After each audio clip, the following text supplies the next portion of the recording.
Welcome you and all to another episode of the Global Latin Factor Podcast, where we talk about Latino everything. I'm your host, Crispin Valentin. Today, we have an amazing individual, so make sure you subscribe to the channel right now. Don't miss out. Great opportunity to listen to this story. Julio The Foodio does reviews on different businesses throughout the DFW restaurants. However, he has even more than that. That man has so much knowledge. It's incredible. And he shared all about that on our podcast today. And now to the episode. Julio, hola, buenas tardes. Hi. Buenas tardes. Thank you so much for being here. I appreciate you. No, thank you, man. It's an honor to be here. I've seen a bunch of your videos. I've seen different things that you do. And I remember some way, somehow, we got connected with Elote Siendo. Shout out to Rosa. And here we are. So thank you so much for taking the time. I know you have a long drive, but it's highly appreciated. Thank you. Thank you, man. Okay, before we get started, of course, we're going to do a segment that I like to call Preguntas al Chile. If you have not subscribed to the channel, what are you waiting for? You have nothing to lose and tons to gain, like this amazing stories from Julio the Foodio, which I really want to know what that name means, but I'm just stick a little longer. You're going to know about that. Estás listo? This is like literally in your area of things that you do. Awesome. But I'm going to switch it because that's what you do, okay? All right. Corn tortilla or flour tortilla? Corn tortillas. Okay. Tacos al pastor or tacos de suadero? Suadero. Favorite torta of all times? Cubana. Cubana. Gorditas o tlacoyos? Gorditas. Jarritos de qué sabor? Tamarindo. He usually Coke Zero or Coca Mexicana, but today we're going jarrito. Horchata, Jamaica, tamarindo. Horchata. Salsa verde, salsa roja, ¿te gusta lo picoso? Picoso, roja. Roja. Enchiladas o chiles rellenos. Chiles rellenos. Menudo o pancita o pozole. Pozole. Pozole, ¿de cuál de todos? ¿Verde? Rojo. ¿Rojo? Rojo tiene que ser. He's been studying. He saw a couple episodes. Valentina, Tapatio, Cholula, or some of the hot sauce that you like? Valentina en San Luis. In San Luis. San Luis. I need to add it. Churros o flan? Flan. Interesting story about the gentleman. He used to sell flans in the neighborhood, in the streets back in the day. So we'll talk about that as well. Cumbia, salsa, merengue, o bachata dancing? Cumbia sonidera. Sonidera. Beep, beep, beep, beep. Kind of tell you where he's from without even knowing. If you know how to pick it up, you know. If you know, you know. A conspiracy theory that when you heard one time, you're like, ooh, that could be true. Or that's got to be true. What could that be? It could be in anything your mind can think of. Damn, I can't think of something. Nothing? Not even from not this world, anything? I'm open to miracles too, though, by the way, because I know that people may think that that's a conspiracy, but they're real. I mean, something that has caught my attention is like when, I don't know if you heard of the sleep paralysis. Yes. Que in Spanish they say que se te sube el muerto. Is that what it is? That's what they say. No. I never heard of that one. No he escuchado de ese necesariamente, but it doesn't mean that it's not true. What they use it in Mexico. So yeah, like in Mexico, like if you get like sleep paralysis, they think que se te subió el muerto. So it's kind of like a dead person is on top of you. That's why you can't move.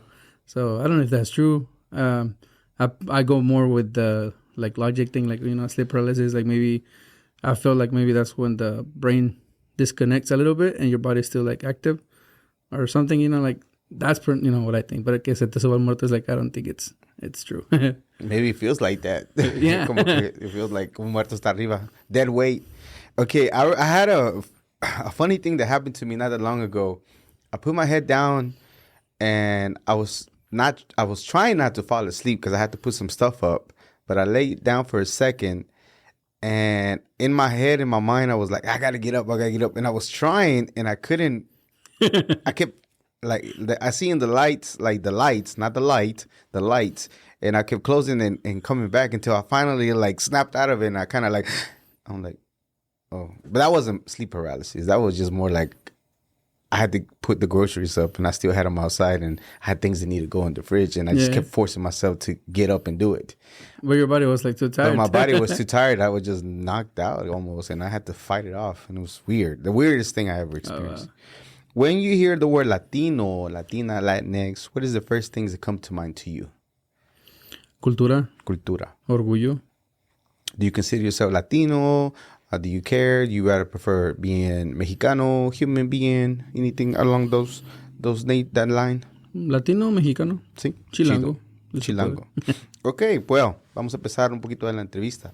Sin querer queriendo ya me dijiste de dónde eres. Eres chilango, de la Ciudad de México. When you were born in Mexico, that's the place you always been, at Mexico City when you were first born? Yeah, I mean, I was born in Mexico City, but then we grew up in El Estado de Mexico. Mm-hmm. In like Ecatepec type of area. Okay, what was the earliest memories that you can remember as far as the way the life used to be over there back then? I mean, I grew up in like the family business. Mm-hmm. So, and what was that? Growing up, like since I was 6 years old, my mom used to sell like quesadillas outside of her house, and it was my job to just help her out. I was the dishwasher at that time. So I can tell you, like, I have some memories of my childhood, but I really just remember most of my time just working. So from 6 years old, just working, and I think it's like very normal in Mexico for like kids to be having jobs and doing adult stuff. It's kind of like the normal thing. Yeah, absolutely. So right outside your house, you step outside and that's the business right there. That was un carrito or something along those lines? No, it was just like a little comal. Where they would like fry the quesadillas, and it was everything mainly fried, like fried quesadillas, fried gorditas. It was like that authentic, puestito de quesadillas, de tinga, flor de calabaza, things like that. Whenever you see videos of people arguing que una quesadilla debe llevar queso porque se llama quesadilla, and flor de calabaza maybe not have queso or some other ones, how do you feel about that? It's a thing, like me and my wife go at it as well because she's from Chihuahua. So she makes fun of me a lot, like on that part where I'm like, una quesadilla sin queso. They're like, what? Like, what? Esto no es quesadilla. Right. Es una doblada or something. But like, to be honest, I think it's like the normal that we have. I guess like as soon as you just fold it turns into a quesadilla, to us. Yeah. And the size también. So. That's true. Okay. You were very particular growing up, and you even to the point to where you were like, right before they brought you to the U.S., you were like racing or trying to raise chickens and had animals and stuff that. In the city?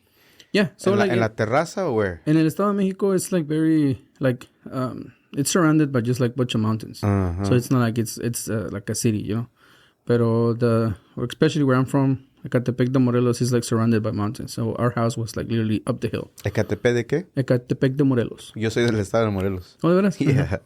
I'm from the estado de Morelos. To be exact, is Ecatepec de Morelos, Colonia La Esperanza. Like one towards San Andrés. Yeah, yo tengo familia del DF. My dad was born in el DF. And a few tíos of mine have familia in DF still to this day.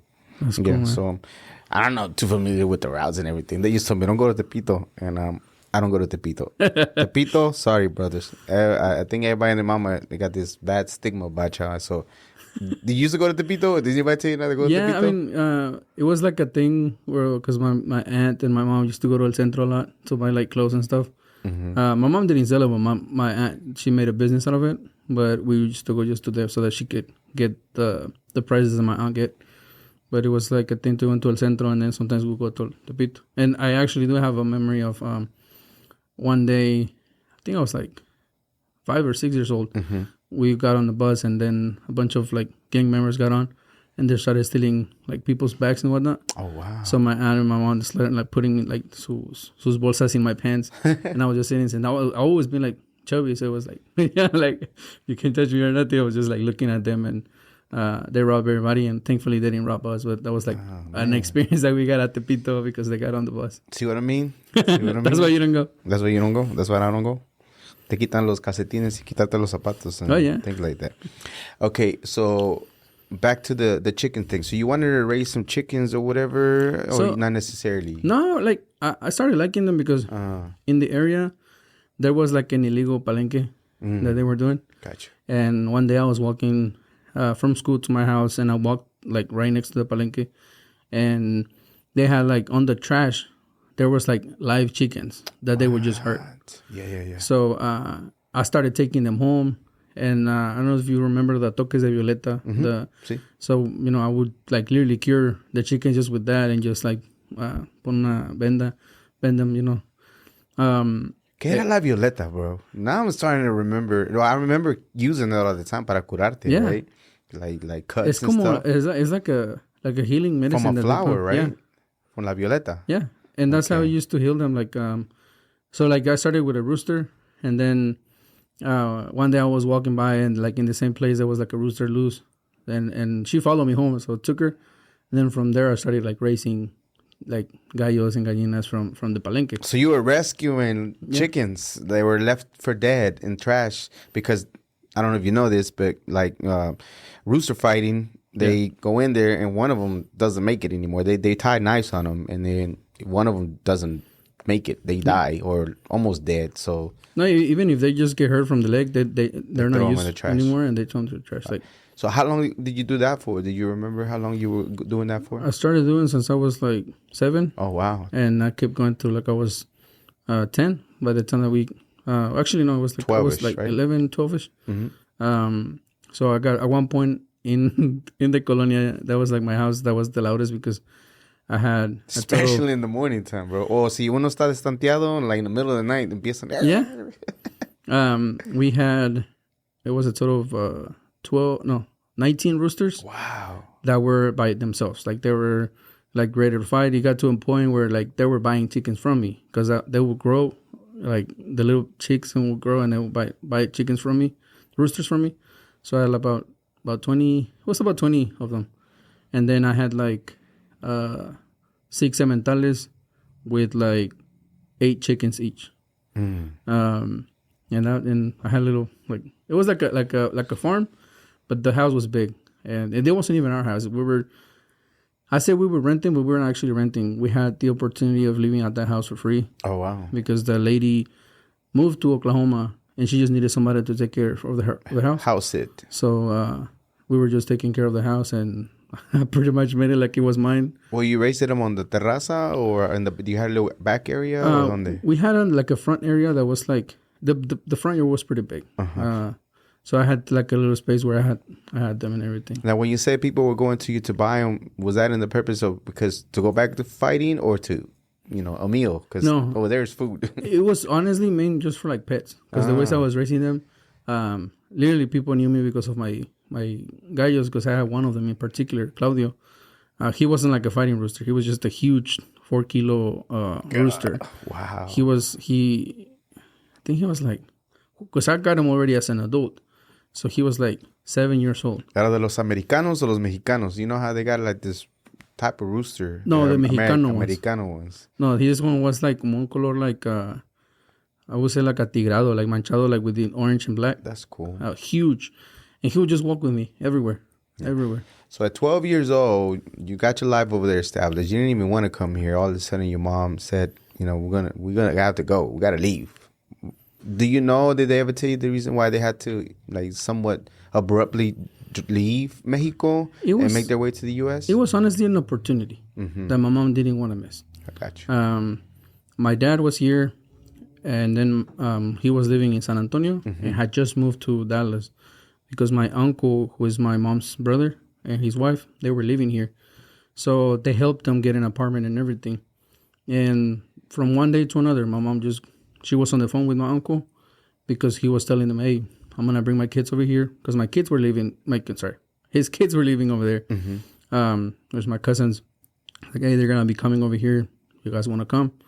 I guess, they talk with the pollero and all that. And literally my mom just, from one day to another, is like, hey, we're leaving with your dad tomorrow. Pollero is the same thing as a coyote, by the way, for the ones that don't know. Yeah. And yeah, I mean, like we just packed our stuff, and the next day we couldn't really pack much. It was just like whatever we could take. And we just came. And I'll be honest with you, our trip to over here, it was like something really nice compared to the stories that you hear, people crossing the river or going through the desert. Ours was like very kind of like a vacation, to be honest. Did you come with like tourist visas and stuff like that? The reason why it was easier, or how do you say when it was easier? I like even like telling it's kind of dumb, I would say, because it was mainly we went to Juárez, El Puente de la Santa Rosa. Yeah. we only had to walk from Juarez to the check-in. But on the check-in, there was like, I guess like a place where like after you check out, you can turn around, drink water, and then just leave. Mm-hmm. But the only thing that divided was like those like strips, the you know. Yeah. So you would just like stand right next to the door, go drink water, and leave like you had already checked out, and they wouldn't even notice. That's it. And that's how we crossed. There's another checkpoint you have to go through, right? Or that's it. And honestly, man, like this is one thing I tell people is like, I guess from the moment that we decided to come over here, God was with us, because when we walked from the Santa Rosa checkpoint to the bus stop, there was the second the first checkpoint, right? You know, the once you're in the United States, it was closed. What? So it was closed. Like even people were like clapping and shouting, like they were like, yeah, you know, people that were from here, because they weren't gonna get stopped, like detained for a few minutes. And of course, people like us that were coming like that, you know, they were shouting like, you know, cool. Like we just passed. It was closed. It was something unheard of. Like I was wow. So believe in miracles, I tell you, man. Yeah. It happens. Okay, so you come all the way to Dallas area. Is that where you started going to school and being raised and everything? Park Lane, dicen por ahí, el barrio. Okay, so once you're there, I remember you were talking about you were el güerito de las gelatinas around your apartment complex selling. Do your mom and dad, you know, because they have their own business now over here, I don't know if they want to do that or have the resources to do it. So what did they get into to try to get money, and how did you end up selling gelatinas? So when I moved over here, I felt incarcerated, like trapped. And for the first 2 years, it was like, to me, like it was like a nightmare. Because, I mean, usually in Mexico, you're out there playing, you know, you're out playing with friends and you don't come back until like late at night. Yep. And nobody's worried. Like there weren't any cell phones, anything to check on you, that our parents would just trust you that you were okay, you know? Yeah, pretty much. So when I got here, I felt incarcerated. And I could see that they were like struggling, you know, to make ends meet. My dad had a job. My mom was trying to work, but it was kind of hard. I guess they didn't really want to leave me by myself. So one day I told my mom, I was like, hey, mom, why don't you make the gelatinas and I help you sell them? Like, you would do them? Like, yeah, you know, like just make some and I go and start knocking, at least here in the apartments. Yeah, so I pretty much convinced her to start doing the gelatinas. And I got a little, ¿cómo se llama? Like a little cooler. And I would just go door to door, just selling gelatinas. And even if they would answer the door in English, I knew like very little English at that time. So I would just be like, gelatinas, $1, you know, like I didn't really know what else to say. Cello? Yeah. Cello? So I would just open the door and show them, and they'd be like, oh, okay, you know, how much? And I would, you know, tell them. And I started liking it. Yeah. So I got to a point where I was doing not just my apartment complexes, but I would go to the next one and I would come back and I would tell my mom, hey, you know, keep making more. Nice. I would maybe like come back like 6 or 7 times to fill it up. Because it wasn't too big. It was like a little, you know, maybe like, what would say, like a 12 by 12 type of cooler. And, you know, I would go and sell them. But that happened basically like in 2 years, you know, in the process of 2 years. So by 14, almost 15, I started to learn how to drive. So there were points where my mom would be like, hey, you know, can you go to the store and get me this and things like that. And one day I don't know if you remember there was actually one here in Dallas, La Providencia. I've probably seen it, heard about it. It was around that time where like La Providencia and La Michoacana were like, you know. Well, we know who reigns up here. Yeah. So at that time, one of the La Providencias was like literally I think it was like Greenville Avenue and by Parkland. Yeah. I was checking out some of the stuff that we needed, and then somebody came up to the register and she looked nervous. So I was like playing with. I was like, "Is that El Jefe?" She's like, "That's the owner." And my eyes, you know, kind of like spark. I was like, "Oh, okay." So I finished checking out. I take my bags and I go to him. So imagine a 13-year-old boy like coming up to you and be like, hey, I see that empty fridge that you have there. Would you allow me to fill it up with flanes and gelatinas? You don't have to pay me anything. I'll just fill it up and I'll come back like once a week to check on it, and you just pay me what you sold. At that time, I didn't know that I was doing a consignment. I was just like, just offering that. I was like, I want him to trust me. I want him to try our product. I even went home. I came back and I brought him some samples just so that he could try it. He liked them and he's like, yeah, fill it up. And he called me back in 2 days like, hey, everything's done. Come get your money and fill it up again. So from there it started, I think I even stopped doing the door-to-door because after that opportunity, he opened up the doors for more Providencias. I think there were like a total of 4 here in Dallas. Mm-hmm. And then one of their friends knew some of the owners from La Michoacana. So at one point we had, I started getting creative because at first it was no label, nothing. It was just like our Gelatinas. But then What did the idea when you get it creative comes from? Packaging it, making it something look presentable, look different than just a gelatina. It was forced because of the city permits and stuff. They needed to have a label, all the ingredients, nutritional facts and everything. So I was always very like on the computer and trying to do stuff. So I designed some logos. I even designed it was Flanes de Gelatinas Vianney. It was my sister's name. Mm-hmm. And I put everything together and it was doing pretty good. We got to, at one point we were distributing like big things of Flanes and Gelatinas. I think it was in total of like 13 stores. 13 stores. And how was the money economically? How was that doing? It was actually pretty good. But at that time, I would tell you, like, how our jefecitas, our moms, used, like, they always control, the money. So you really counted how much was coming in. You would just work and, as long as we kept having money, you wouldn't really. You just hope you get it in the at the wheel. Yeah. Al final. Yeah. I mean, sometimes I guess like when you're at that age, you don't really think about like how much you're gonna make. You're just working and helping the family, and I enjoy it. I was driving around, just delivering them, and that was kind of like my part-time job after school. And we kept at it for, I think it was like 2 years, a total of like 2 years. Wow. But unfortunately, the city found out that we were like distributing everything from our apartment, and they closed us down.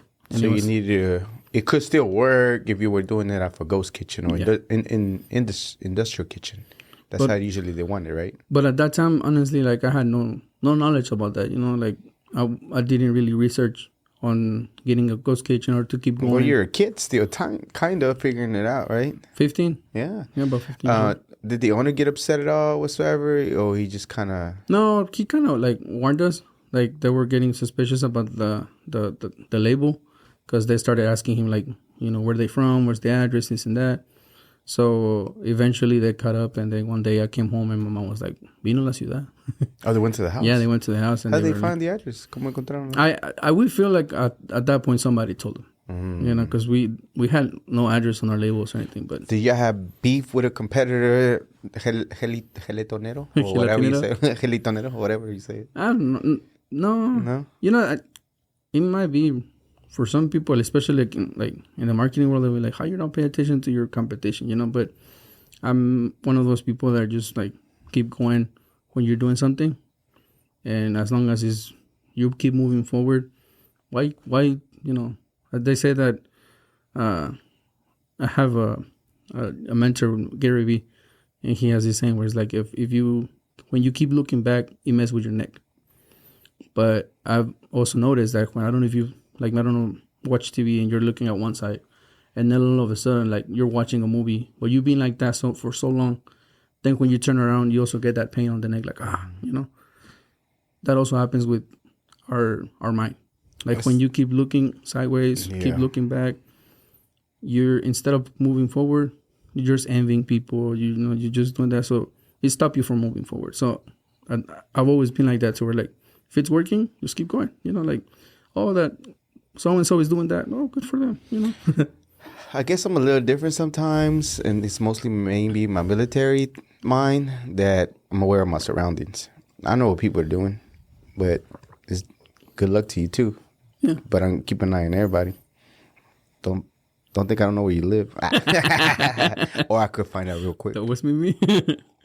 No, sí, también. Yeah, I mean, everything's online for me, but still, I just want to see who's doing what and who's throwing little things. I'm like, oh, okay, cool. Good for you. but I'm not going to stop me from doing what I do.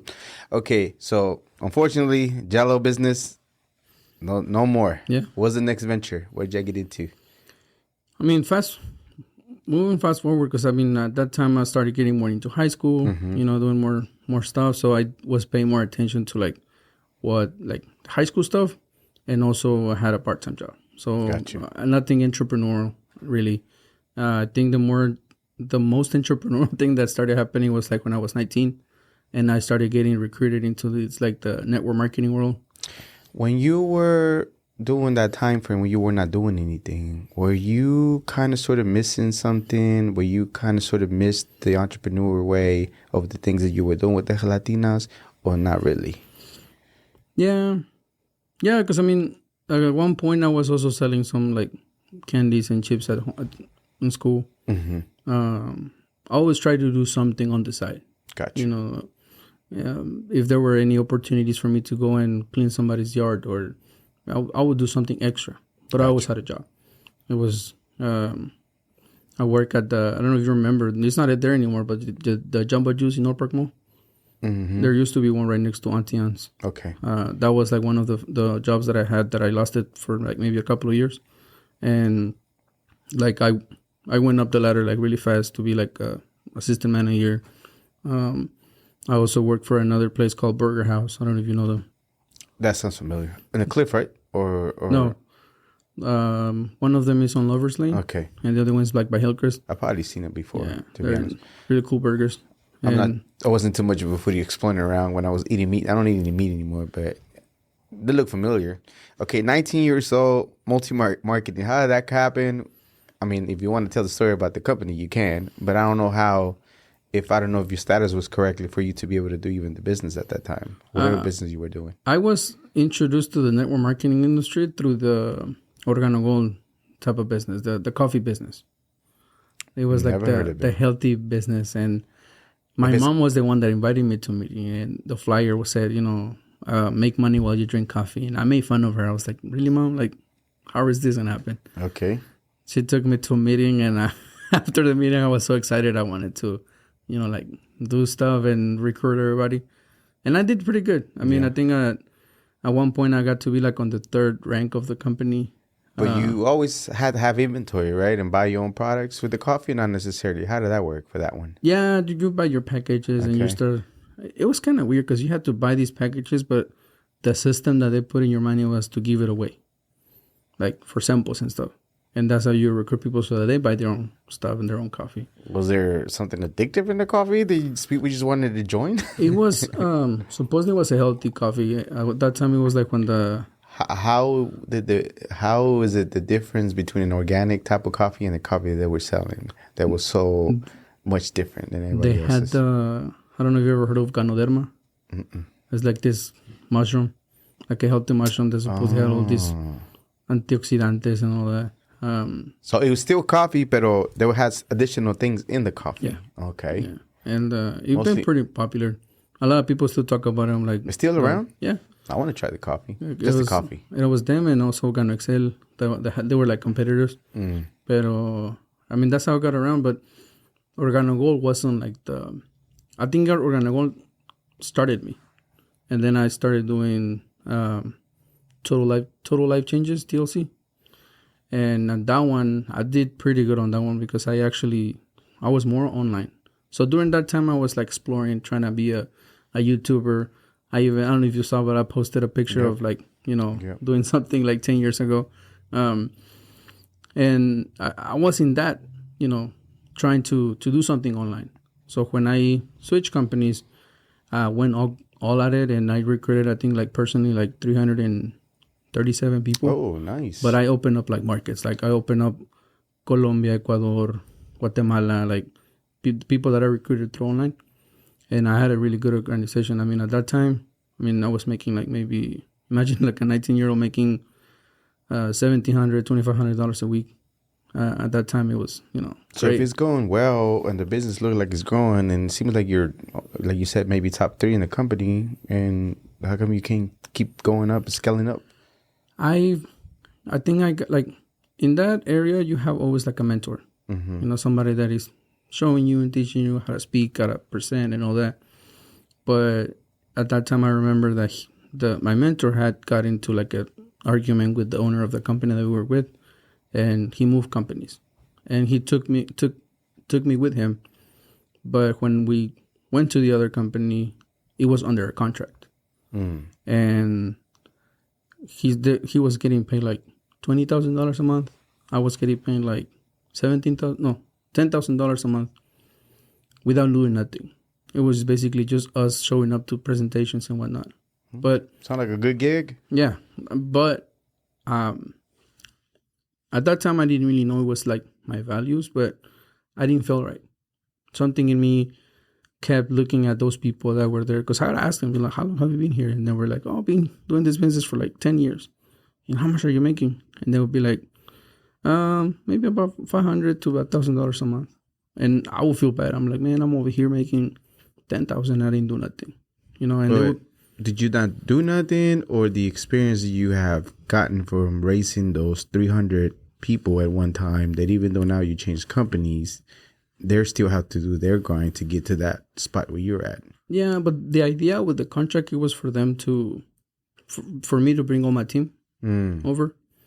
And I guess I didn't like that. Kind of like, to me, it was kind of like cross recruiting. Got you. And I didn't feel like it was right. Like, I already had sold them my dream over there, and then, now come over here. And never mind. Forget that dream over there. Come over here. And that's one of the things that I started noticing, not just with me. Got you. But with all these leaders, like every 2-3 years, they're changing companies, and this is the one. And then 2-3 years later, this is the one.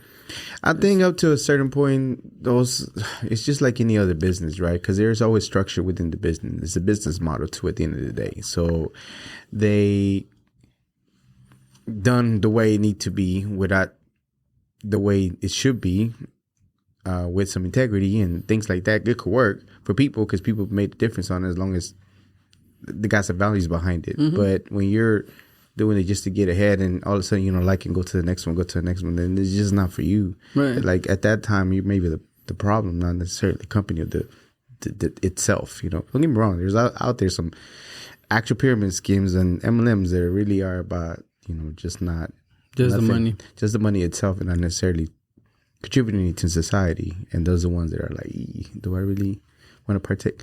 Anyway, so 10,000 after a while, it's not for you. You're not feeling it. Where's the next move for you? Well, in that time, I kind of like moved away from all that. And what was the biggest lesson that you learned doing that type of business at all, at least? Because apparently you got really good. I mean, recruiting 300 people into doing some kind of business, that's really good. I guess I like the model of the business that is helping other people. Gotcha. And that's something that I really like. What I didn't like, it was like the leadership that kept, like moving people around, this and that. And some people try to say that you can change your vehicle, but you don't change your goal. But I think they demonize that to a point where people were getting just tired of it. Yeah. I mean, you can do it, and it's normal when you do it, because it happens to any entrepreneur. Like I personally, you could see like different ventures that I did. And of course, you're changing the vehicle, changing different businesses. You're not changing the goal, but it's not the same when you're just doing that from a company that is not even yours. Gotcha. At the end of the day, you do something wrong, they'll just take your check away, your organization away, and it's not your company. Yeah. So they keep selling this dream of be your own boss, but it's never your company. Yeah. And at the end of the day. At the end of the day, as long as on the LLC or the corporation doesn't have your name, it's not yours. True that. Okay, so leave that. After that, once again, what's the next venture? What did you move into after that? Well, at that time, I met my wife. She was pregnant of my first kid. I was 21, about to be 22 at that time. And it kind of hit me in that time because I was still trying to do like different businesses. I got into Forex. I got into drop shipping. What's Forex? Like the exchange of currency. Okay. And, like kind of like the stock market, but it was like a very... Just for currency. Right. Okay. And, but I wasn't really making money. I was just kind of like trying to do something. right? And it kind of hit me. I was like, man, my child is about to be born. I'm not really doing nothing. So it kind of hit me on the face with that kind of like, you have to grow up and do something. You know, you have a family now. Mm-hmm. So very humbly, I went to my dad and I was like, hey, Dad, give me a job. He was working construction at that time. And he would go to like the new apartment complexes, buildings, and he would always do drywall.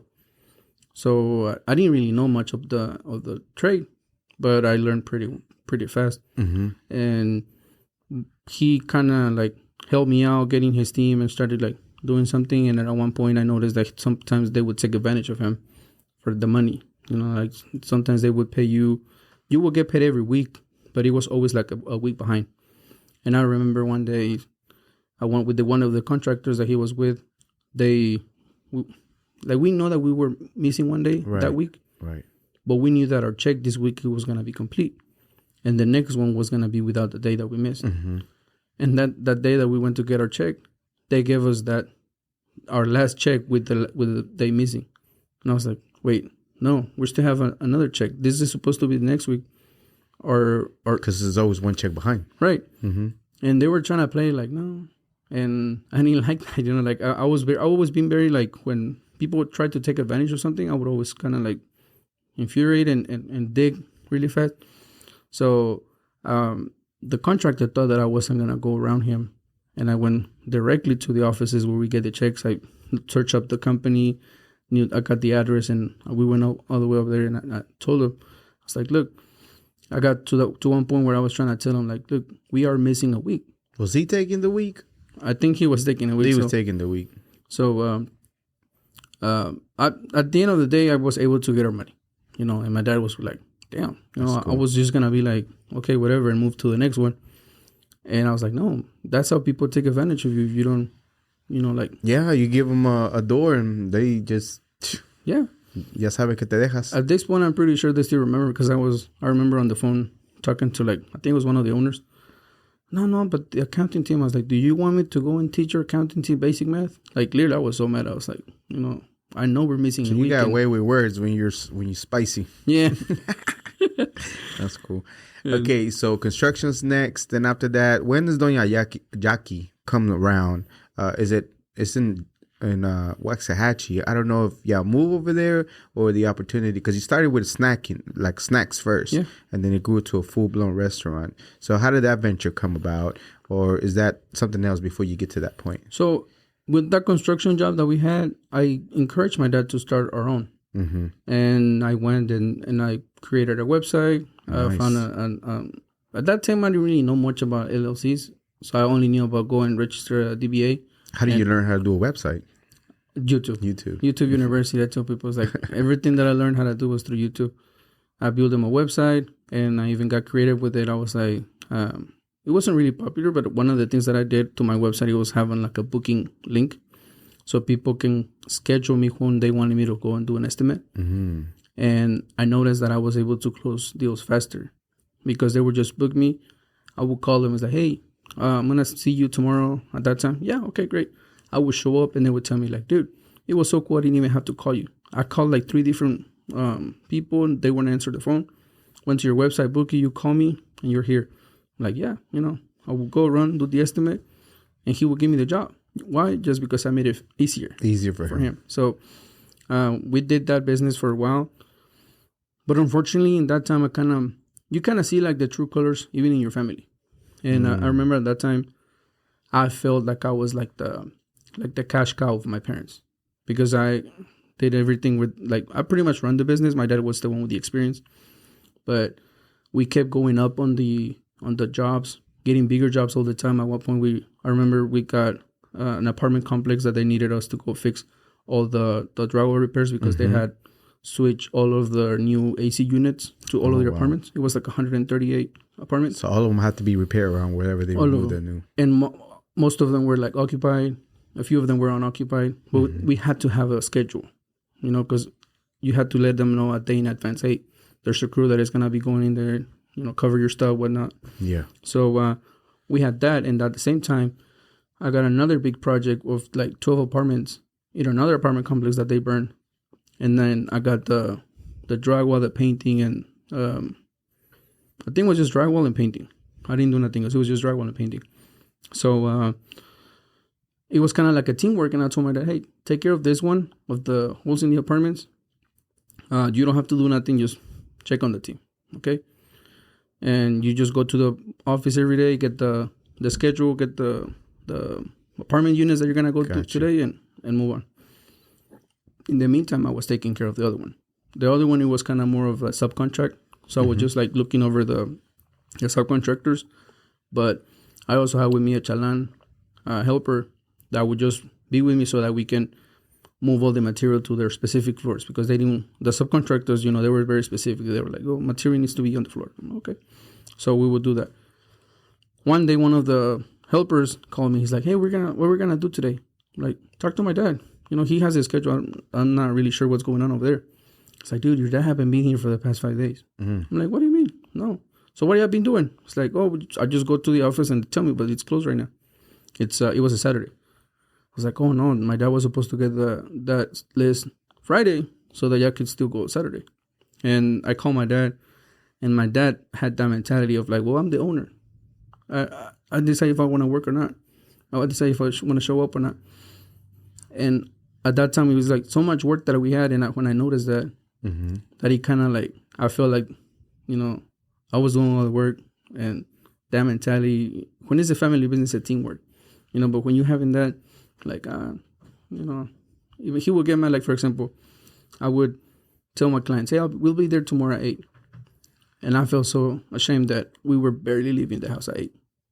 When we're like, no.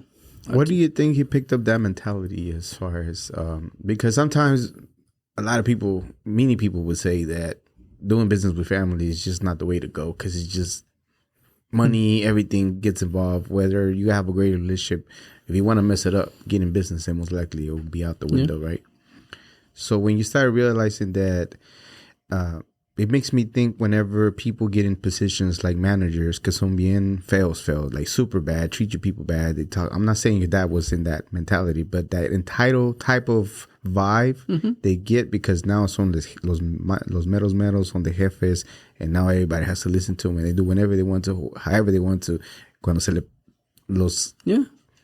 bajen los regalados, ya sabes. It's a mix, because at that point, we had a really good thing going on. I even had friends that were like, dude, you should have kept it on your own, because we had something going on. I just stopped everything. I even canceled future projects that we had scheduled, and I just passed it to somebody else. And I was like, I'm done. I don't want to deal with this. I don't think it's a good fit.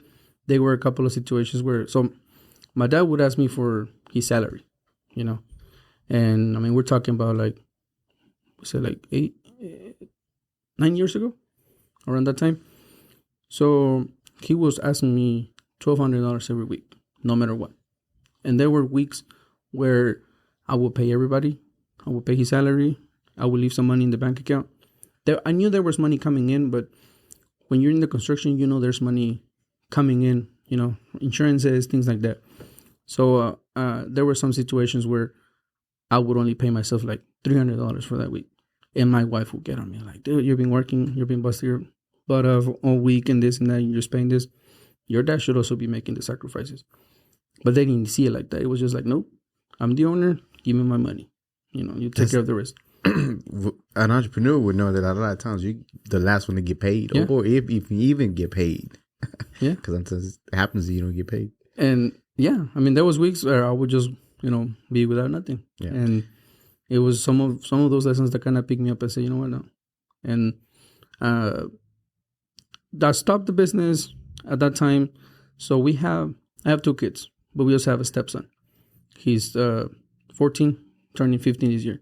Awesome. And they live in Waxahachie. So during that time, we were making our way up to Waxahachie. We started in Dallas, in Park Lane. We moved to Hutchins. And then when we were in Hutchins, we were having that construction company. And then one day we moved to Waxahachie, just so that she could be closer to him. So I made all of this just so that my wife could be closer to her son. Awesome. And at that time, my parents were still living here in Dallas. They had a condominium in, like the Fair Oaks and Park Lane. Mm-hmm. There were some condominiums and they had one over there. And they thought I was too far. And I mean, in reality, it was like 45 minutes from here. So they would come and visit me, and they started to like the area.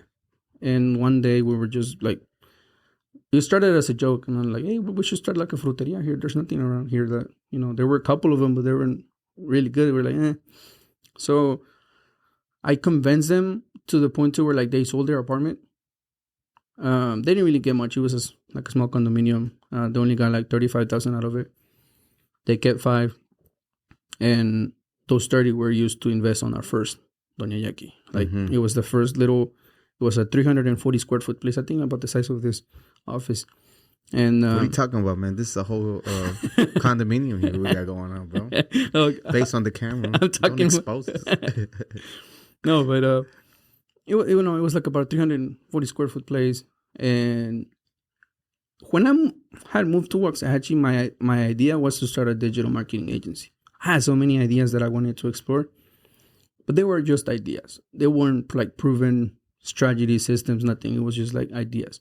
So I will go to all these restaurants. I even joined the Chamber of Commerce, and I tried to, like tell people, and you won't believe this, but I got 100% no's. Like nobody gave me a shot of doing the ideas that I had. So when Doña Jacky came in mind, I told them, I was like, hey, and we can do this. I'll take care of the marketing. Let me take care of all this. Let's see what happens. So we took the initiative. We made the investment. And our first year in Doña Jacky, in that little 340 square foot place, we sold $352,000. Okay.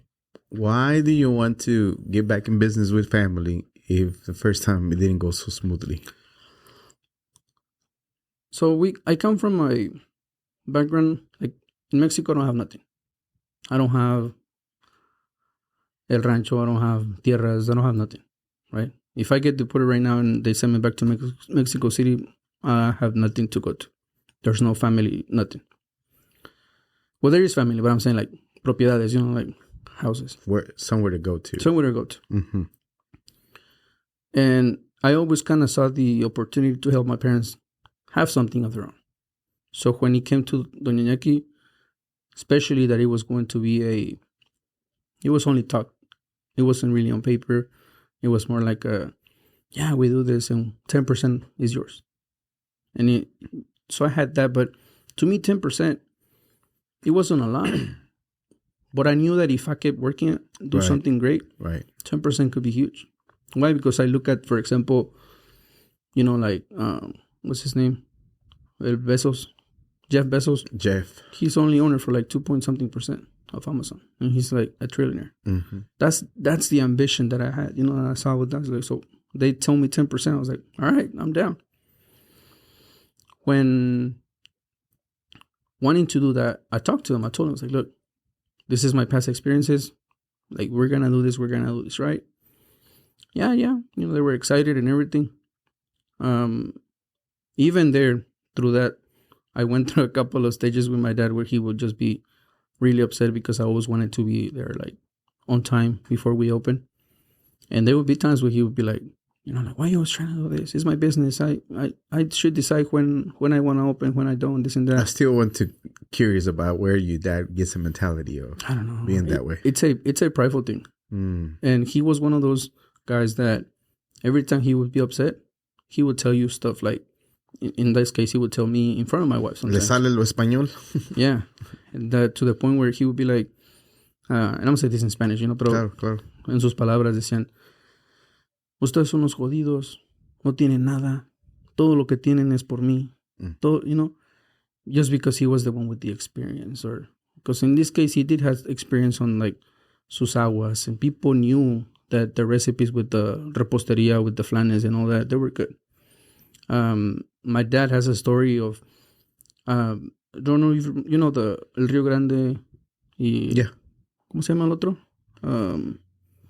There's el Río Grande and there's the other one. I know Río Grande. I can't think of the other one, but sure. Es que tiene que ver. There, like inside those stores, there was something called La Palapa.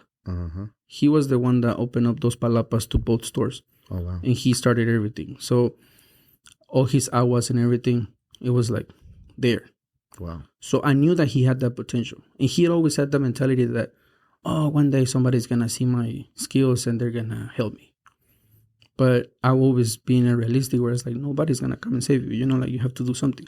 Mm-hmm. So when we started Doña Jacky, I saw it like an opportunity, like, hey, Dad, let me help you. You know, like you have these talents. Let's do something.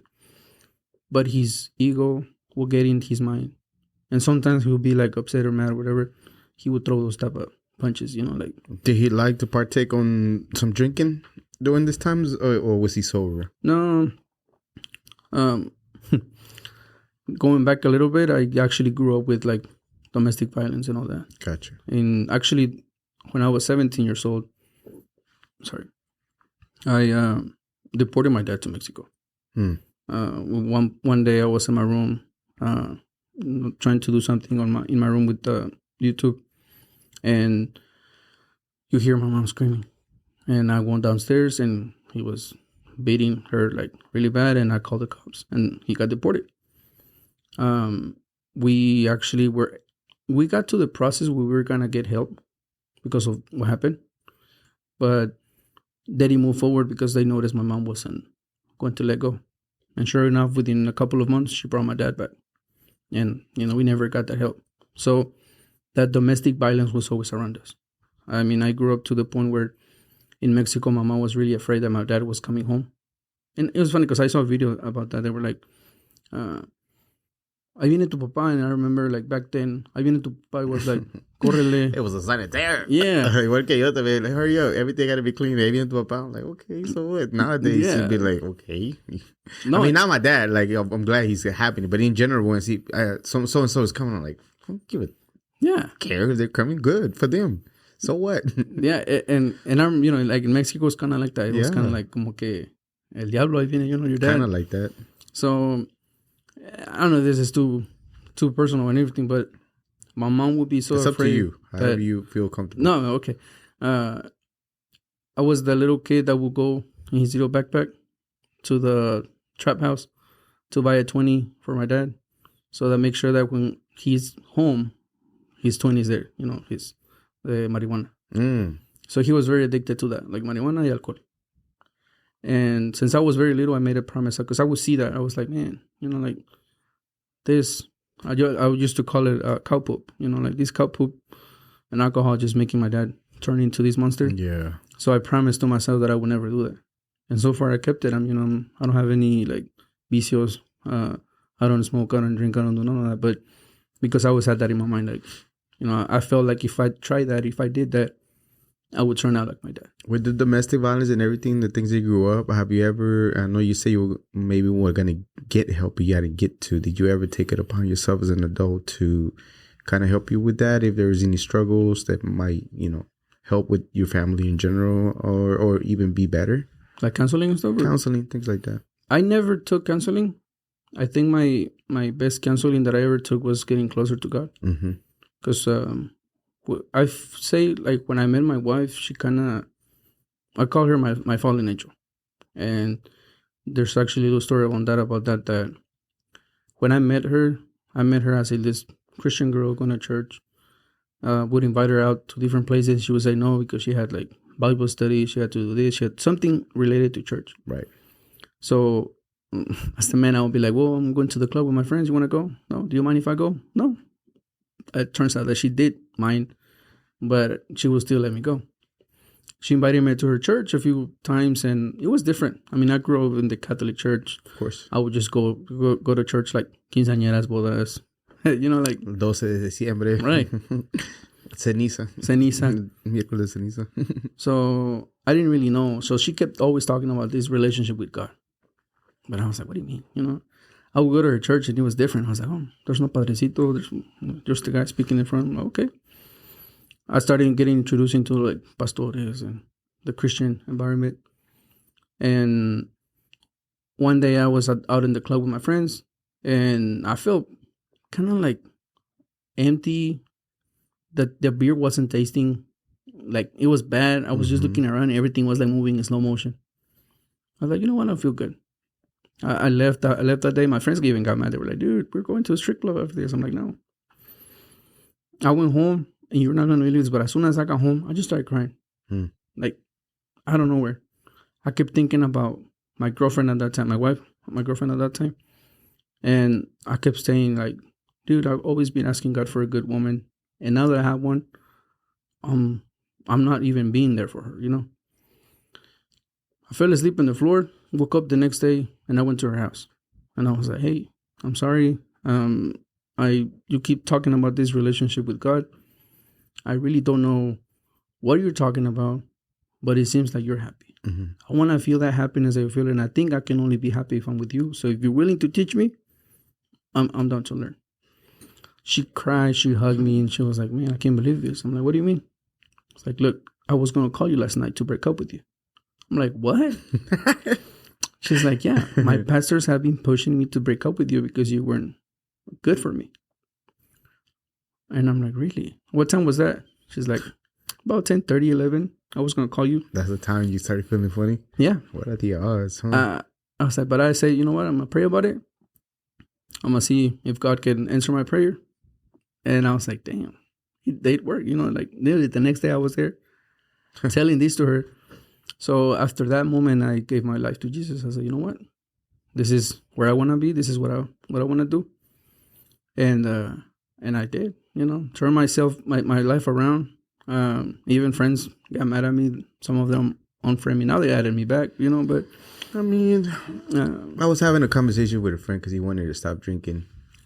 And he was just telling me, because he knows I don't drink anymore, eat, you know, plant-based and stuff like that. And then I was telling him, if they're really friends, you're really going to find out who your friends are. Because if they start hanging around you because you're not drinking anymore, because you're not going this, you're not going there, and they don't respect whatever you're doing, and then support you, then you already know. Up to you if you want to keep them around. But if you really want to know who your friends, they'll support you in that. Especially something like letting go of drinking because you want to slow down. You don't want it for you anymore. Then they should celebrate it. If they don't and they start calling you, then you already know who they were, who was good friends and who was not good friends. And it happens. And the same thing for you, son. For whatever reason they were around and they're no longer anymore. It's because they serve whatever purpose is needed to serve and they're on their way. Yeah. But you know, like, I guess we all grown up now. We're all in our 30s. And I guess the friendship came back. You know, I miss you. Bro, you know, no, that's cool. So that's good. That's good. Again, sometimes it works around and they see your growth, and sometimes feel like it's a fab and like whatever, he'll get over it. You know, things like that. Okay, let's go back to Doña Jacky. First year, 380,000. Okay, doing great. Second year, 800,000. At that time, yeah, it was around 800,000 the second year, but we had to move to a bigger location. So at that time, you're doing frutas and aguas and things like that. Now you're going to a full-blown restaurant, right? Yeah. Okay. Why is it make it? I know you had different ideas that zero people were interested in whatsoever. Was those same ideas you were implementing on Jacky from first year to second year that helped? Yeah. And I mean, it's up to you. What you want to tell us exactly? What was different that you were doing? Was it because it was nothing like that or anywhere in the market around that they had something like that, or was it a combination of the things that you were doing to helping it push forward? So, one of the things that I did, it was to first did like a market research, and I wanted to see where Waxahachie was at.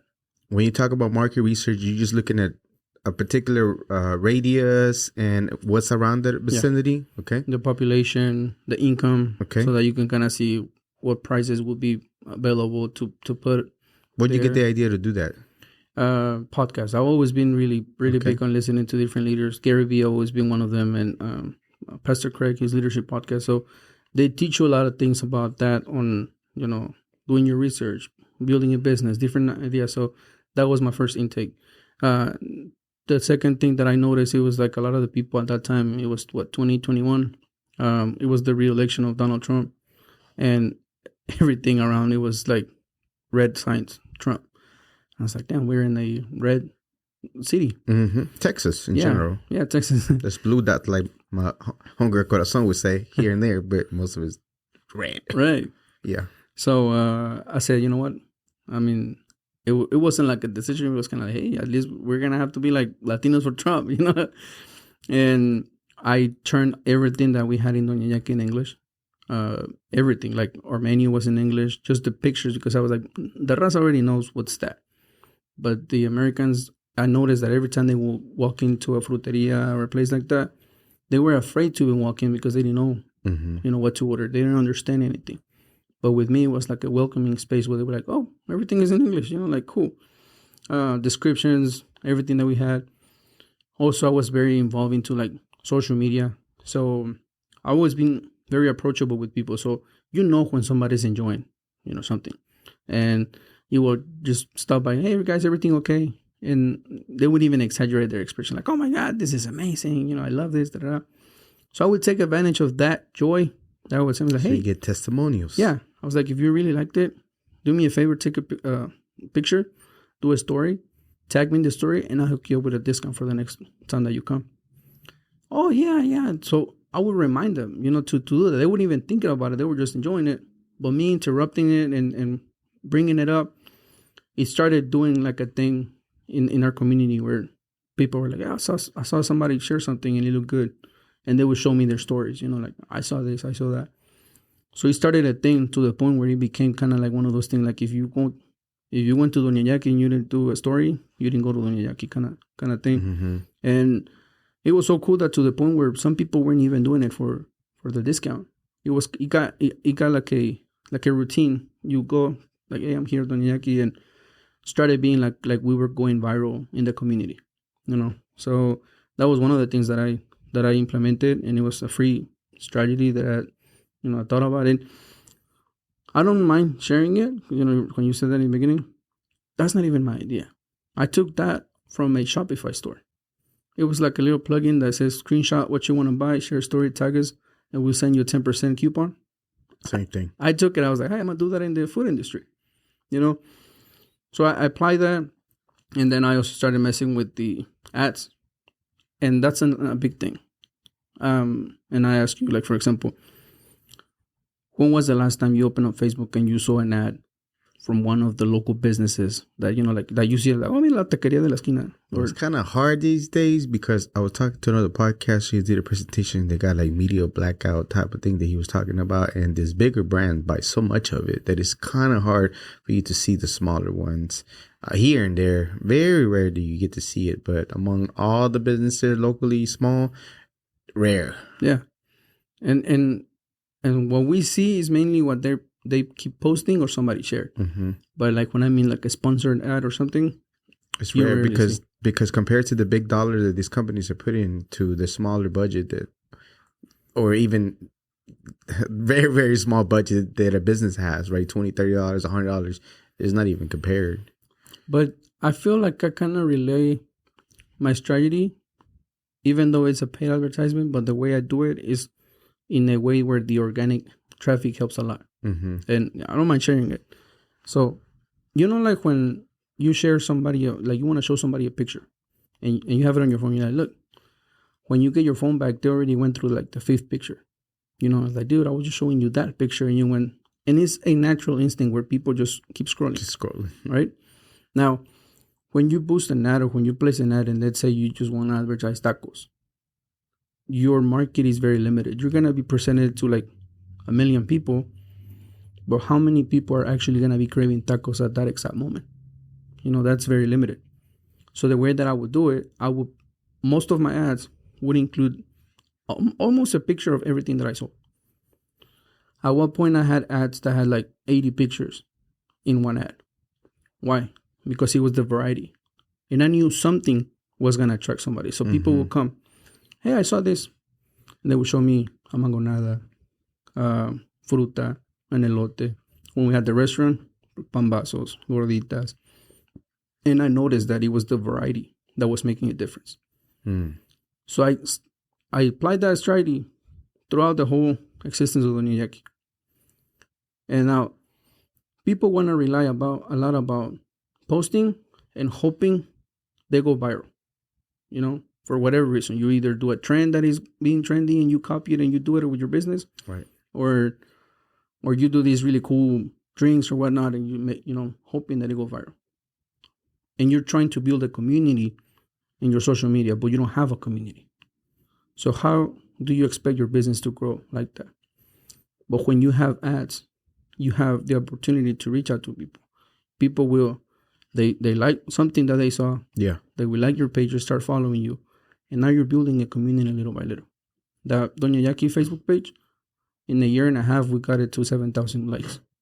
Just like that. Just like that. That's awesome. But because we had a mixture of strategy plan with ads and the management of like posting and, you know, being engaged with the community. Okay. And to the point where even our Instagram will become like a sales machine. Every time we would come up with a new product, I would tell my parents, like, are you guys ready? Are you sure? We're good? Because I knew that after I posted, within 30 minutes, a group of people were going to show up and like, hey, what's that? We want that. We want to try it. Just because of the momentum that we had built, you know, in that part. So right now, you know, I mean, unfortunately, Doña Jacky doesn't exist anymore. Okay, so the end came right when y'all were projecting about 1.5. I think you posted a video, things that happened with the family and stuff. If you want to touch on it, you can. If you're not, it's all good. But at the end of the day, it didn't work out. And you had to make your way out. Yeah. One of the things that stuck out to me was the things that you were saying regarding, now it makes sense why you talked about systems, because of the things that you have lived and experienced. When you were talking about the systems, is that what you were referring to in regards to the way you would do? Because when you saw Doña Jacky struggling, you knew the reason why they were struggling, because they weren't doing the things that you had done, the posting, the marketing, everything else, right? And not only that, but also the way that you manage your money, it's big. If people think that by doing accounting is just counting how much money came in, counting the cash, and depositing and move on, they're crazy. So much you keep. People don't know their numbers. Mm-hmm. You ask somebody, hey, you know, like, what are your sales compared from this week to last week, or from this month to last month? And they have no idea. They don't know, because they don't keep up to their numbers. So what I was doing with Doña Jacky, besides the marketing, I was also implementing a system where every day, at the end of the day, which that's actually the book that came in mind. But every day, the next day, once the deposit came in and we already had deposited the cash, I will have this where I would transfer to different little checking accounts. Now there's other apps and other programs that allow you to have pockets without spending more money on more checking accounts. But at that time, I remember with Troy's, I had like 6 different. Like an operation account, or account for the bills and things like that? Yeah. Okay. So every day from the account that all the money came in, I would divide 10% for bills, which it was the rent, the electricity, the gas, and the water. So you were implementing a budget. A budget. Okay. And then from that, 15% profit, 30% labor, 40% cost of goods, 5% marketing. And I had that system to do that every day. And I implemented it not in the beginning. It was kind of the time where I noticed that my parents would be overspending. They would buy this much of products and this and that. And they were like, hey, we still have some left. And some of it will go bad. So that's, you know, money that goes to waste. Lost. Mm-hmm. Yeah.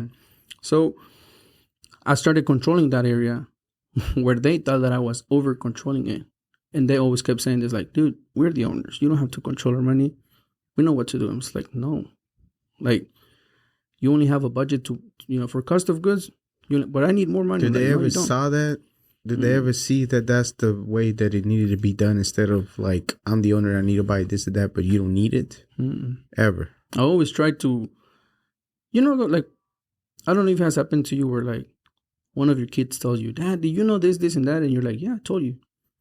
But they didn't listen to you. They listen to another person. It's the tone. Yeah.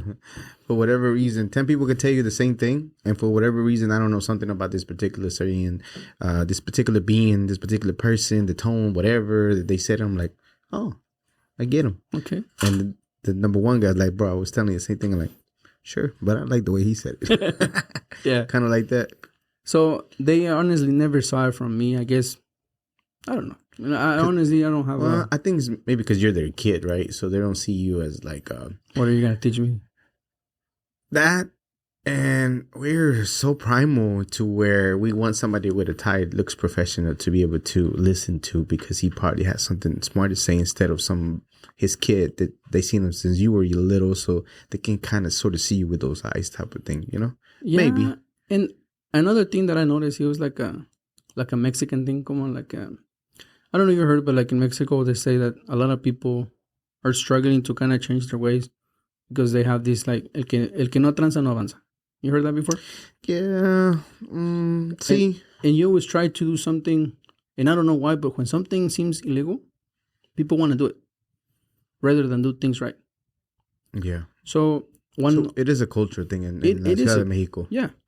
So I remember this perfectly. One time somebody came and offered us like a POS system. And I was like, no, we're good. But my dad started listening because that guy was like, yeah, you know, and what you can do with the system, you can delete the cash transactions so that you can report this and that.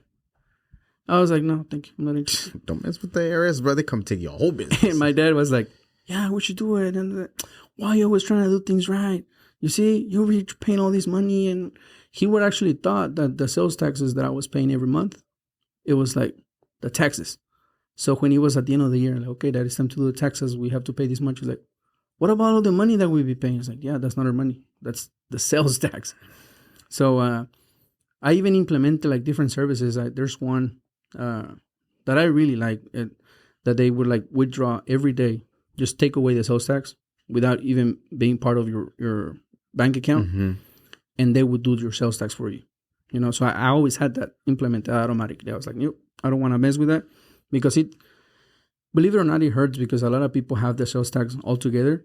And then when it's time to pay, you think you have $10,000, but it's like, oh, no. That's where they get in trouble. Yeah. A lot of the businesses get in trouble for the same reason they don't put the things to the side. The taxes are going to be coming that eventually you're going to have to take care of, whether you want it or not. And my parents always saw that kind of like I was over controlling it when I was really just... So is that kind of sort of what caused the downfall and you stepping away? Well, the first time that I stepped away was that. Because there was a time where I stepped away. And, I mean, we were having sales for like 65. I think the most that we had was like $68,000 in a month. Wow. I remember there was, you know, Facebook always remembers things that you posted, memories. Yeah. But I remember very prideful. I was like, man, you know, guys, Doña Jacky is going to be a nationwide brand.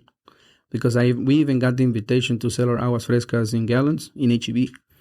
Like, we got to that point where we got that offer, but we never took action to it because all I asked for my parents was like, hey, I'm going to step away for a little bit just so that I can take care of the labeling, the permits, and everything that we need so that we can get that door. And they had this mentality that if I wasn't in the business, I wasn't working. And I wasn't going to get paid.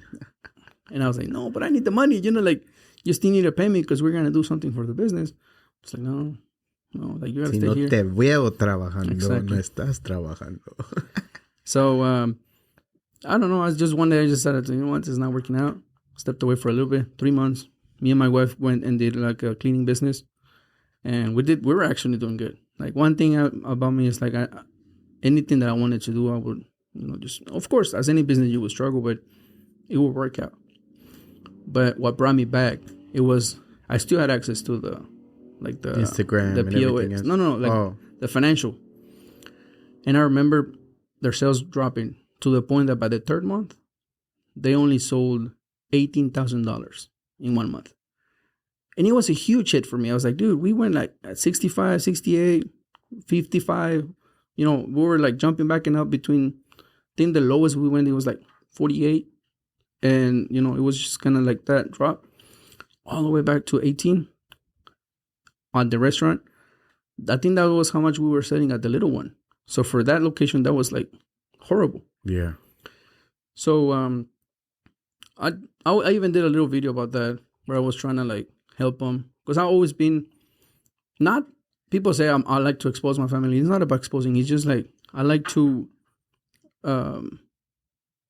record the progress, you know, document. I'm sorry, that's the word I was looking for. Document everything that I do. So I made a document, you know, trying to save Doña Jacky, this and that, and I came up with the idea of getting a couple of loans and buy part of the restaurant so that they can focus on what they're really good at, which is the fruteria and the aguas and all that.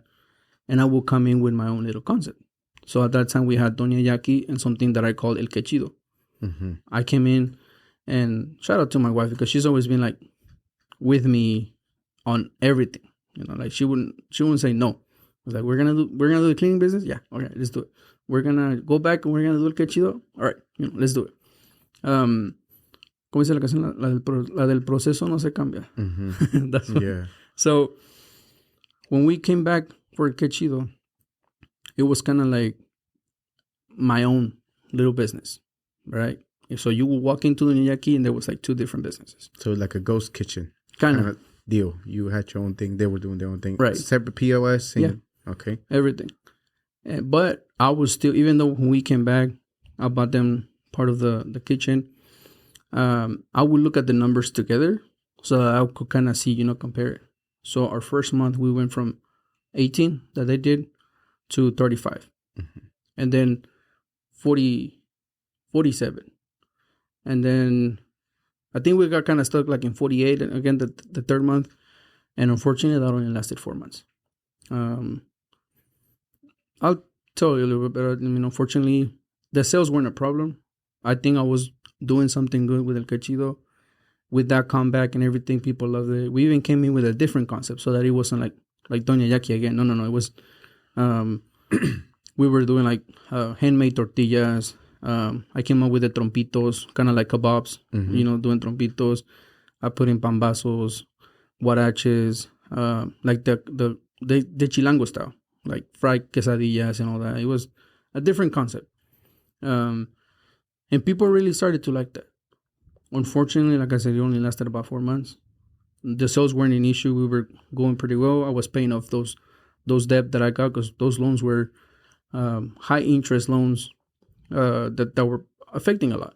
Yeah. And I was moving forward, but I always look at those loans like, it's okay, the money keeps coming in, the cash flow, we can pay that. There's no profit right now, but at least we're making money, salario, whatnot.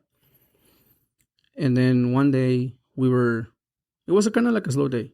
I remember my sister tells my wife, hey, can you charge my phone? And when especially when you don't have nothing to lock it, you plug it in and it turns on and a notification comes in. That was the message that until this day I tell people broke me apart. My wife was the one that saw it, but it was kind of like a connection.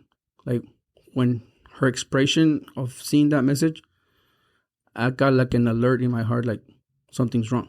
And I looked at her and she turned completely like white. I go and I was like, what's wrong? You okay? Like, did you say something wrong? It's like, go to the restroom and read this. I'm like, okay. I go. I open the message. And it was a message from my sister's husband. Very explicit. Mm-hmm. Towards a video that she sent that morning or that night of her and my little sister dancing topless. And he got that message. I didn't know what to do, man. I was like, do I go and beat his ass? Or, I didn't know what to do. So I confronted her. That was the only thing that I saw, right? And I confronted her, and she didn't know what to tell me. I can't bring my mom over. I'm like, hey, Mom, this is going on. While they were talking, I try to keep it cool. I mean, we had the business open, so you have to people were still coming in. You're still taking orders. You have to act like nothing is going on. Claro. And then it gets to the point where I go back to her phone and I start seeing like more stuff. Not just that one time, but like different times where I couldn't believe it. Like usually you would say a guy is doing something, right? But in this case, it was my sister, the one that I literally saw growing up. I was kind of like a dad to her. Actually, in my last video, there's a picture of me with her. I don't know if you saw it. Yeah. But I couldn't believe it. I was like, this is somebody that I don't know. I kept it cool. But at the end of the day, when we closed, we were cleaning up. I went to the back and take out the trash, just started breaking. Like, it broke me completely. I just look up to the sky and I'm like, God, what are you trying to teach me, or what am I gonna do next? You know, like, what am I gonna do? And up until this day, I don't even know how that happened, but I got a notification from one of our life groups that we have in church. And the notification, it wasn't a message, it was a notification that when I opened it, it went away, but I was able to read, hey, if anybody needs a prayer, you know, let us know. It was the life group leader. And I called him, and like, I didn't even, like, I went to the notification, but I called him right away. And I told him what was going on. He prayed with me and everything. He's like, but we have to do the right thing. And it was make a report. And I made it was a hard decision. I even sat down with my parents that night and I was like, we have to do a report. This isn't something that can be just discussed within the family. We have to do a report. We all agreed, made a police report. During that time, I was able to get some screenshots, some stuff, and I was able to prove that. And all I did was basically submit the proofs and the report. During the investigation, because you might think that just by having those type of proof, they're gonna go and take her to jail. No, that actually took about 2 weeks because there has to be an investigation, right? Mm-hmm. During the investigation, with the interviews and all that, they gave my little sister's testimony, and more things came out to the point where it turns out that also one of my kids were a victim. And at that point, I was like, that's it. And like, we have to move forward with this. And we did. We moved forward. They got the testimony from my little sister, and they eventually took her to jail. Now, my plan was to keep going with the business. I'm like, okay, she's in jail. She's gonna pay for what she did. Let's move forward. The reason why I decided to just step back and leave everything behind was the moment that my parents decided to bail her out, and they wanted her to come back like nothing happened. They were like, no, you know, like, we're family. We're supposed to fix everything as a family. And I kept telling them, like, guys, what would happen if it was me doing that? And my dad's answer when he said, like, he looked in my eyes and he was like, you're my son. What can we do? I was like, I felt like there were no values in my family. You know, like, no matter the wrong thing that they were just kind of like, como que no pasó nada. Did you kind of sort of see why it's like that in the family? Not just your family in general. In the families, culture? In the culture? Because it happens often. Things are just talked about and... No digas nada. Tu primo está raro, tu primo raro, tu tío raro, déjalo. You know, instead of like, oh, there's consequences for you doing it. Something's not right in your nugget, so you need... I think in our culture, el que dirán, what people say, is very strong. So it is better not to say nothing and not to do nothing about it, because you don't want neighbors and people to see. And that's one of the things that I learned. I think it's a life lesson that I learned, that I don't know if you've ever seen that religious person that she went to church every weekend, mm-hmm. you know, doing Bible studies and doing all this and all that. And then when one of her kids ends up in jail or kills somebody, or, you know, or in drugs, they blame themselves and they're thinking like, what did I do wrong? I did everything right. I introduced them to God. I did this, I did that. But one thing I noticed is that, and this is something that I learned from church, the pastor said, the church that we go to, the pastor, his name is Pastor Craig Rochelle. I don't know if you know him. Mm-hmm. No, I don't know. He's I go to Life Church. But he said that a lot of people in the community, they're like, dude, all your kids are in the ministry. They're pastors, they this, they that, you know, your family is amazing. And it's like, no, but I didn't do that. The community they grew up with turned him into what they are today. And it hit me. In the community, especially in the Latino and the Hispanic community,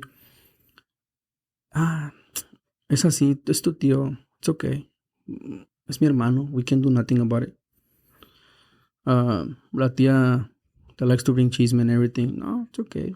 It's tu hermana, you know. We let that culture fester, and we're becoming products of it. Yeah. Without having all the goodness. And believe it or not, even if you try to do the best example that you can to your kids, they're going to pick up not what you touched them, what you taught them, but what they saw around. Everything. They're like sponges. They're going to look up at somebody that you don't want them to look up to.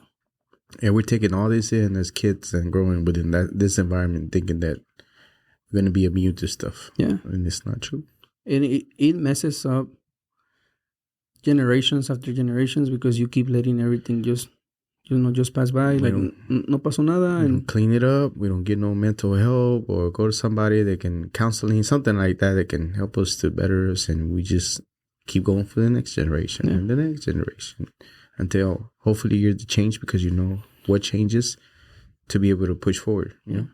I decided, it was hard. I'm not going to lie. It was, at the end of the day, I was kind of, you know how they say que el árbol familiar también se poda? You say that, like, you trim the family tree.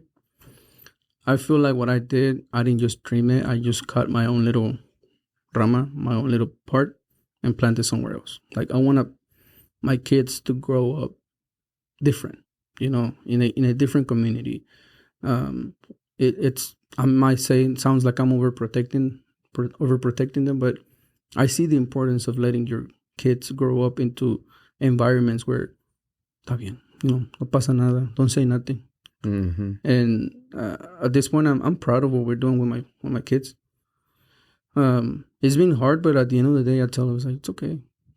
But I miss Lila, I miss Güero. It's like, it's okay, guys. Like, So you stay away distance from the, you don't interact at all? I tried to reconnect a little bit last year, but the thing that just completely said no, it was just the fact that they were literally just trying to pretend like nothing happened. Even letting the guy, my sister's husband, like around with the kids with my sister and all that. I was like, I can't. And I'm sorry. I'm not going to tolerate that.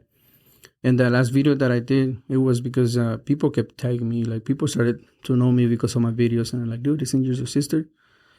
And I had to come up. I was like, yeah, that's my sister. This is what happened. Thankfully, she's locked up right now. I don't know how much she's going to serve, but she's paying for what she did. Hopefully she sees what's going on. Unfortunately, my parents, they see me as the disgrace of the family because of what I did. Because they've always been the type of, growing up, I'm 33 years old and I've never heard any of my parents saying I'm sorry for something. There's always somebody to blame. So at this point, I know that I'm the only one that, they hate, or I'm the disgrace of the family because of what I did. But at the end of the day, I don't really... Do you empathize with them at times, knowing that some way, somehow, they picked it up from their grandparents or great-grandparents, and they showed them that way, and literally, there's no remorse behind the things that they learned, or empathy towards know that thing is not, whatever it is, not right, or I should be able to take accountability for the things that I did? I did. I saw, and I even, I wrote them a letter the other day. Well, not the other day, but like months ago. And I told them, like, I could understand what all this was coming from. Knowing their story, knowing, like, how my grandpa died when he was 48. And she had to be, to go to work at 14 years old, taking everything. And then my grandma taking alcohol and going with a different man, and just her raising her brothers. I saw that. I was like, this might be something that he picked up. My dad too, like how my dad met my mom was through my grandma, because they were both at this Alcohólicos Anónimos. Mm-hmm. That's how my grandma and my dad met, and she introduced my dad to my mom. So they weren't really met into like good situations. My dad coming out of that place, going back to his apartment, and turns out that everything in his apartment was gone because his mom and his siblings sold everything, and they moved to somewhere else without even letting him. So him experiencing that abandonment turns out to become, into an alcoholic, violent, and all this. So I understand. Mm-hmm. And I try to be very reasonable. I've always been the type of person that will always try to understand their background, to see kind of like, with the relations that I have with my wife, it's beautiful and everything. I think even though we're about to be 11 years married this year, yeah, people think that we're still like barely married, like in our honeymoon, because we have a beautiful relationship. That's awesome. And sometimes I get people asking me for advice and things like that. And the first thing that I get a lot from people is like, oh, it's because it's muy seco. He's not very like a loving person, this and that. And I remember asking her, it's like, hey, when you ever around his family? She's like, yeah, we hang out and everything. Do you ever see tus suegros, like your in-laws, show affection to each other in front of, you guys, their nietos? No. How do you expect them to be a loving person if he was never taught that in his house? Yeah, and that's all you saw. Again, it's little kids. That's all you see, whether you want it or not. That's all you know. To think that that's what it's like normal. To be. That's normal. That's how couples behave. This and that. You know what I mean? Like that's just all you know. And that's when you have your own offsprings. That's all kind of sort of until you learn better. But that's the way to do it correctly. Yeah. You know, it's crazy.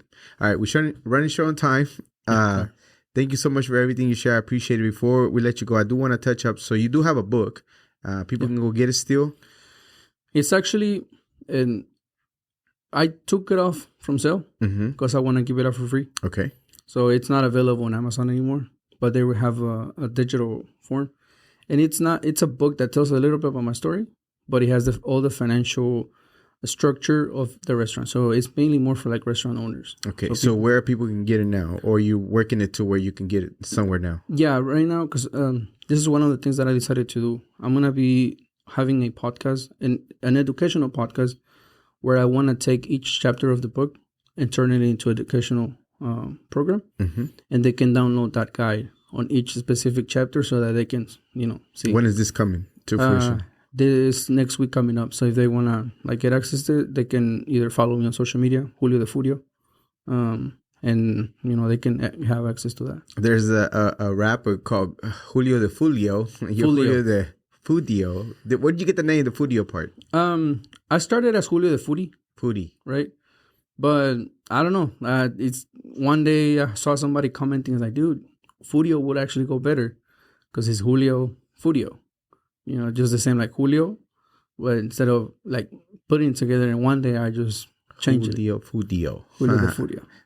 There's like almost Dio spell at the end, kind of. Andale. Yeah. You can tell me. That's why. I'm just kidding. Oh, that's pretty cool though. So, and then at that time, you also decided to launch and start visiting businesses, trying the food because you're a foodie. So you kind of can sort of like go in different places and different businesses. So kind of sort of tell me just a little bit in a few minutes. How do you pick the places, and what do you go and do over there, and what are you looking for kind of sort of in the video? What do you want people to take away, and why all the foodies, just about the biggest ones ever, they always do a rating, but you decided not to partake in that part and then just plug in the business and do a prayer at the end? I started rating businesses in the beginning. We still did the prayer. I always did the prayer. That was something that I always wanted to do, but the thing that decided not to do ratings anymore, I don't know if you ever saw, there was an article that was launched maybe like 4 or 5 years ago, where they rated Dallas as the worst tacos in the United States. And I was like, that could be possible. I saw like the people that were rating and everything. I was like, dude, I don't think it's fair. So at this point, there was like different foodies that were trying to do like ratings and stuff. And I was like, well, why should a business be heard over somebody's opinion? When in our own houses, we have the tia that we love her cooking, but we also have that one tia that we don't even let in the kitchen, right? That's in our families, exactly. So I feel like it's not fair for you to, just because you have a different taste bud, you're going to rate them wrong. When in some places, like, think about it. Taco Casa is still opening up locations. Still. Right? I'm not going to talk bad about them, but it's like, if they're growing, why are we not going to let grow these other small businesses? So the way I go to them is they invite me. Right now at this point, they invite me to go check them out. And the idea of my videos is to share our experience, try their food with an open mind, knowing that everybody has their own style of cooking and we all have different tastes. And I know the struggle of opening up a business, so I'm not going to go and judge them. I just want to experience and also share a little bit about their stories. That's what I do. And at the end of the day, I don't want to divide people. Opinions create divisions. Yeah. I'd rather just unite people. Go check them out. Go support them. If you like their story, you just want to support them, whether you like their food or not, go support them. And you still, you try to align with the businesses that you provide to try to see if you can help them out if they're lacking in the department of sales or traffic or things like that. Yeah. I mean, because I do my videos free. Mm-hmm. I don't charge. That's my way of serving the community, helping them. I like to be the support that I wish I had when I had my restaurant, when I do my videos. But the way I do my income is through my digital marketing agency. Right now, we offer them, I don't go in with the mentality of selling them. When we're talking, we introduce each other and everything. I tell them what I do. Of course, they like the video and everything, and then they want to keep working with me. So I offer them social media management. I build them their website. We're doing this online delivery service where we were able to take away the commission. A lot of businesses that are doing deliveries with the different providers, they're paying 30% commission. We were able to figure out a system where we continue to use those drivers. We let the customers pay for the delivery, and the restaurant gets to keep 100% of their profits. Yeah, because those Lyft and Uber Eats can get up there as far as fees they charge you. My cousin, month of April, she sold about $15,000 in DoorDash, and she only got deposited $10,900. They keeping 30%, of everything that and it's unfortunate. Yeah. So I try to have something where I can help them out through that, and I also provide SEO services, which helps them increase their sales online. And the prayer, why did you thought it was important for you to do it and document it? A prayer changed my life. A powerful prayer for my wife make me flip my life to 180 degrees, or actually 360 degrees. But I feel like a prayer can be very powerful. And when it comes from the heart, every business that we go is not just for show, it's not just for documentation, is an encouragement for people to do that. Because we don't know what's behind a smile. I've been in that situation where I'm smiling and being happy, but in the back just really want to cry because we just got in an argument, we just had something going on, you're feeling stressed. We never know what's happening behind that smile of when you go to a small business owner. Right. So I know that sometimes a prayer can help. Yeah. I know sometimes you entertain the comments, and I think, when people are questioning, are you charging for these videos, blah, blah, blah, blah, blah. And I'm for me, I don't care if anybody tells me, when you're just wasting your breath, bro, don't matter to me. But, it's important for you to be able to show transparency that these videos are not charged, and people do want to pay you sometimes or pay for the meal. Your intention is to go try because you got invited, pay for everything they experienced, and kind of sort of talk a little bit about the cuisine, and that's that. And if anything else flourishes from that, that's just what you do for a living now, if the opportunity presents itself, right? Exactly. Awesome. Before I let you go, all your social, one last thing. The nonprofit that you tie yourself to, that you help on the website. So Foodies Forward is the website. A community you've been building. It's a website that has a different, it's kind of like a social media, like a Reddit and I forget what you call it, that's together to introduce restaurant owners and different people that can find places to eat. Tell me a little bit about that. And then the nonprofit that kind of helps delivering food to senior citizens. So that Foodies Forward platform, it's a community that I'm building where basically connects small family-owned businesses with foodies. The foodies have the opportunity to build a list of their favorite places or businesses that they visit, and you can showcase them on your profile. Nice. And for the restaurants, it's a platform where they can get reviews, but it also helps them filter out the bad and the good reviews. The reason why I said it's between Yelp and Reddit is because it works just like Yelp. You leave reviews, this and that, but every review opens up a conversation, allowing outsiders, customers that being in that business also put in their opinion under that review. If a review was very exaggerated, somebody can go in and be like, dude, you probably had a bad day. I go to here every day. This is not like that every day. And then when the system allows reviewers to, let's say, if they want to leave a 3-star and under, it pops up an apology, kind of like, you remember texting through, I don't know if you use Snapchat, But if you wanted to cut somebody out, Snapchat will pop up. Are you sure you want to do that? Are you sure you want to do that? Yeah. I did that in that platform where when people want to leave a bad review, it's like, hey, I'm sorry. Do you want to talk to the owner directly and maybe you guys can get into an agreement? I did that automatically so that it stops. Because a lot of times you're mad. They took too long to your food. They mess it up or whatever. So you want to like burn them, right? So if you have that opportunity to like, okay, let me tell the owner. Let me, peace of my mind what's going on. At least you're giving them the second chance to make it up to you.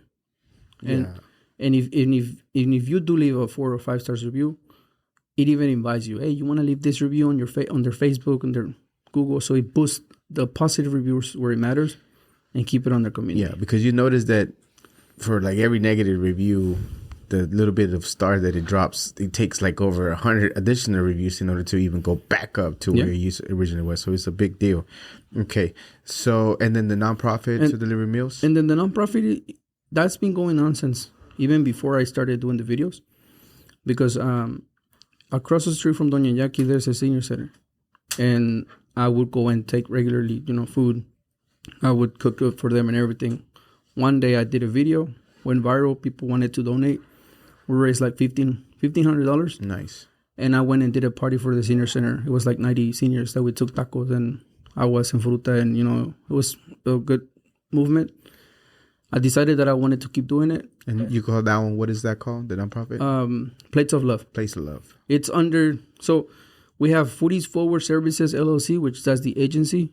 And everything tied to like from social media, Julio The Foodio, everything is tied to there.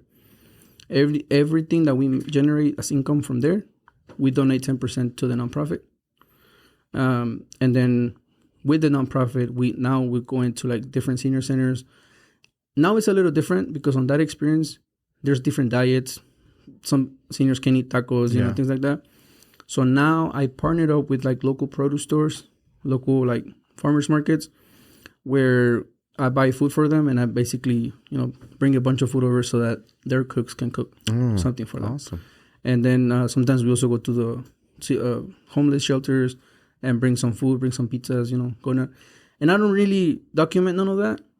I'm going to start to, but I'm going to be very discreet about it because I don't like to put just people's faces out there, especially when it comes to that.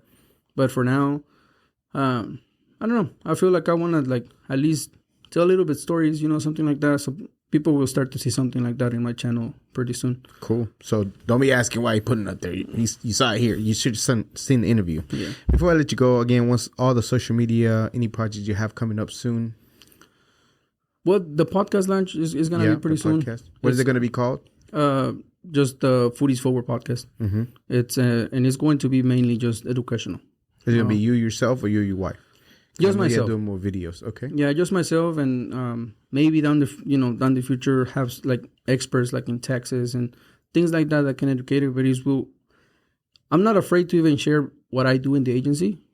I want people to plug in and learn, and if they have a son, like, hey, like learn from this, so because you're gonna help us with our business. It's really I believe a lot in the value that I can add to people's life. Yeah. So I don't really. They tell me that I'm dumb or whatever because I don't want to charge for a lot of stuff, but it's just a way for me to. I want to be remembered in a generation where they remember Julio and they remember me as a good guy, not as a guy that try to make money or quick buck out of everything. So cool. And social media, Julio The Foodio. Julio The Foodio. All of them. .com. You can see all my social profiles there. I'm everywhere as Julio The Foodio. So, saludos. Any shout outs that you want to send out? Man, shout out to my wife. She's been the hard rock of my life. She's been, with me through thin, through worst, and through everything that has happened. And, I'm just really grateful that God put an angel like her in my life. I feel very, very grateful. Absolutely awesome, man. We didn't get to talk about DACA, so sorry about that. But, hopefully you stay here. Hopefully things get better and you don't have to worry about moving to another state and then make it work here in Texas. What is an important lesson that you learn of the things that you're doing that you would tell your younger self that will help somebody else out? What would that be? I think kindness can be contagious. So just keep being kind. Kindness is king. Yep.